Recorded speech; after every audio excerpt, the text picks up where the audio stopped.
ಇದು ಹೊತ್ತಿನ ಹೆಡ್ಲೈನ್ಸ್. ಈಗ ಹೆಚ್ಚಿನ ಮಾಹಿತಿಯೊಂದಿಗೆ ನನ್ನ ಕಲೀಗ ಶ್ರೀಪಾದ್ ಪಾಟೀಲ್ ಇದ್ದಾರೆ. Over to you Shripad Patil. Thank you Ranjith. ಸುದ್ದಿಗಳನ್ನ ಗಮನಿಸೋಣ. ಸಿದ್ದರಾಮಯ್ಯ ಅವರು ಸದನದಲ್ಲಿ ಗುಡುಗಿದ್ದಾರೆ. ನಾನೇ ಮುಖ್ಯಮಂತ್ರಿ, 5 ವರ್ಷನೂ ನಾನೇ ಮುಖ್ಯಮಂತ್ರಿ ಆಗಿರ್ತೀನಿ ಅಂತ ಹೇಳಿದ್ದಾರೆ. ಈ ಮೂಲಕ ಮತ್ತೆ ಈ ಕುರ್ಚಿ ವಾರ್ಗೆ ಒಂದು ಕನ್ಕ್ಲೂಷನ್ಗೆ ಬರುವಂತಹ ಕೆಲಸ ಸಿದ್ದರಾಮಯ್ಯ ಅವರಿಂದ ಆಗಿದೆ. ಮತ್ತೆ ಮತ್ತೆ ಮತ್ತೆ ಮತ್ತೆ ಹಲವು ರೀತಿಯ ಹೇಳಿಕೆಗಳನ್ನ ಕೊಡ್ತಾ ಇದ್ದಾರೆ. ಆದ್ರೆ ನಾನೇ ಸಿಎಂ ಆಗಿರ್ತೀನಿ, ಇದು ಸಿದ್ದರಾಮಯ್ಯ ಅವರ ಮಾತು. ಎಲ್ಲಿವರೆಗೆ ಅಂದ್ರೆ ಹೈಕಮಾಂಡ್ ಹೇಳೋವರೆಗೂ ಅಂತ ಸಿಎಂ ಹೇಳಿದ್ದಾರೆ. ಈ ವೇಳೆ ಮಧ್ಯಪ್ರವೇಶಿಸಿದ್ದಾರೆ ಶಾಸಕ ಸುನೀಲ್ ಕುಮಾರ್. ಹೈಕಮಾಂಡ್ ಹೇಳೋವರೆಗೂ ಅನ್ನೋದ್ರಲ್ಲೇ ವಿಷಯ ಇದೆ, ನೀವ್ಯಾಕೆ ಮೂವರನ್ನ ಬದಲಾವಣೆ ಮಾಡಿದ್ರಿ ಅಂತ ಸಿದ್ದರಾಮಯ್ಯ ಅವರು ಕೇಳ್ತಾರೆ. ಏನ್ ಹೇಳಿದ್ರಿ? ನಾನೇ ಸಿಎಂ ಅಂತ ಹೇಳಿದ್ರಿ, ಈಗ ಹೈಕಮಾಂಡ್ ಹೇಳಿದಂತೆ ಅಂತ ಹೇಳ್ತಿದ್ದೀರಿ, ಏನಿದರ ಅರ್ಥ ಅಂತ ಸುನೀಲ್ ಕುಮಾರ್ ಕೇಳಿದ್ದಾರೆ. ಅವಾಗ ಸಿದ್ದರಾಮಯ್ಯ ಈಗಲೂ ನಾನೇ ಮುಖ್ಯಮಂತ್ರಿ ಅಂತ ಹೇಳಿದ್ದಾರೆ. ಮುಖ್ಯಮಂತ್ರಿ ಈಗಲೂ ಮುಖ್ಯಮಂತ್ರಿ, ಇಲ್ಲಿವರೆಗೆ ಹೈಕಮಾಂಡ್ ಇಲ್ಲೇ ಇರೋದು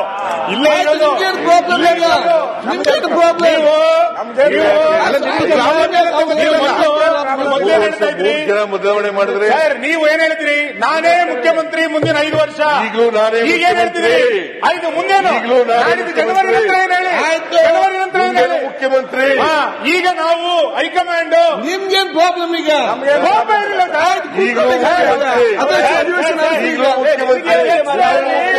ಪಕ್ಷದ ನಾಯಕರ ಇಲ್ಲಿ ಮುಂದೆ ಬರ್ಲಿಕ್ಕ ಅಧ್ಯಕ್ಷರೇ ಇಲ್ಲಿ ಮಂಡಿಸಿ ನಮ್ಗೇನು ಮುಖ್ಯಮಂತ್ರಿ ಈಗಲೂ ಮುಖ್ಯಮಂತ್ರಿ, ಇಲ್ಲಿವರೆಗೆ ಹೈಕಮಾಂಡ್ ಇಲ್ಲೇ ಇರೋದು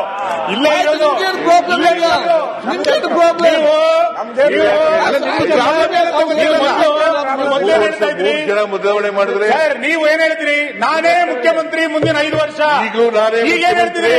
5 ಮುಂದೇನು? ಜನವರಿ ನಂತರ ಏನ್ ಹೇಳಿ? ಜನವರಿ ನಂತರ ಏನ್ ಹೇಳಿ? ಮುಖ್ಯಮಂತ್ರಿ. ಈಗ ನಾವು ಹೈಕಮಾಂಡ್ ನಿಮ್ಗೇನ್ ಪ್ರಾಬ್ಲಮ್? ಈಗ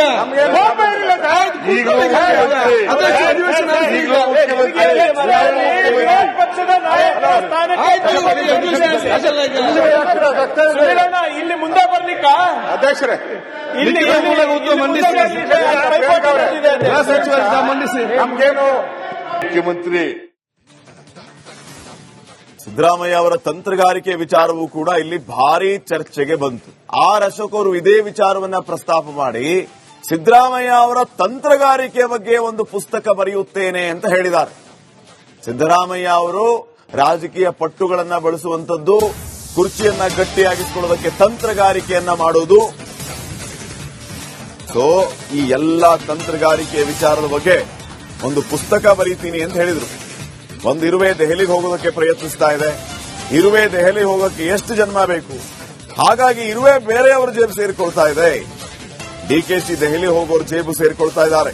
ದೆಹಲಿಗೆ ಹೋಗಿ ಸೋನಿಯಾ ರಾಹುಲ್ ಜೊತೆ ಮಾತಾಡಿದ್ದಾರೆ.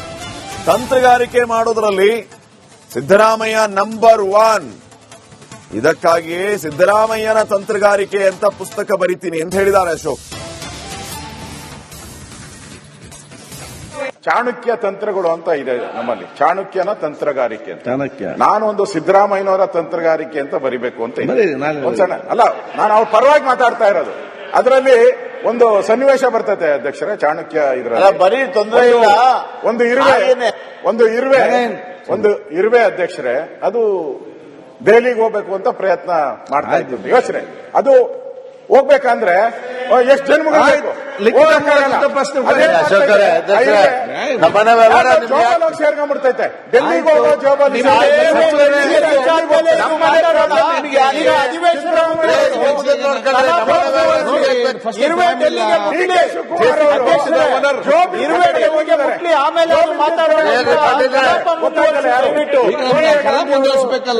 ಅವ್ರ ಜೊತೆ ಆಯ್ತು ಸ್ವಾಮಿ ಸರ್,